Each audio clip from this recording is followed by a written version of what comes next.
नमस्कार विद्यार्थी मित्रांनो, स्वागत आहे तुमचं या व्हिडिओमध्ये। पोलीस भरतीमध्ये बऱ्याचदा थंड हवेचे ठिकाण विचारले जातात आणि त्यापैकी जे जास्तीत जास्त थंड हवेचे ठिकाणे परीक्षेमध्ये विचारले गेलेले आहेत त्यापैकी काही प्रश्न मी या व्हिडिओमध्ये घेतलेले आहेत। तर चला त्यावर सविस्तर चर्चा करूया। बघा, पहिला प्रश्न आहे, विदर्भातील थंड हवेचे ठिकाण कोणते? आता पहिला ऑप्शन आहे तुमचा खंडाळा। आता खंडाळा आणि लोणावळा हे दोन्हीही पुणे जिल्ह्यामध्ये येतात, बरोबर। त्यानंतर पाचगणी हे सातारा जिल्ह्यामध्ये येतो, जे की पश्चिम महाराष्ट्रातले हे दोन्ही जिल्हे आहेत। म्हणजे उत्तर काय असेल तर चिखलदरा हे विदर्भातला अमरावती जिल्ह्यातील ठिकाण आहे।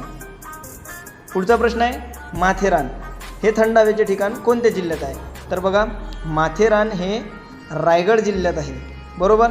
खंडाळा आणि लोणावळा हे पुणे जिल्ह्यात येतात आणि चिखलदरा हे अमरावती जिल्ह्यामध्ये येते।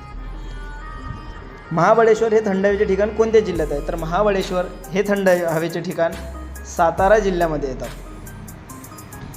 तोरणमाळ हे थंड हवेचे ठिकाण कोणत्या जिल्ह्यात आहे? तर तोरणमाळ हे थंड हवेचे ठिकाण नंदुरबार जिल्ह्यामध्ये आहे। अंबाबरवा हे थंड हवेचे ठिकाण कोणत्या जिल्ह्यात आहे? तर अंबाबरवा हे थंड हवेचे ठिकाण बुलढाणा जिल्ह्यात आहे। व्हिडिओ आवडल्यास नक्की लाईक करा।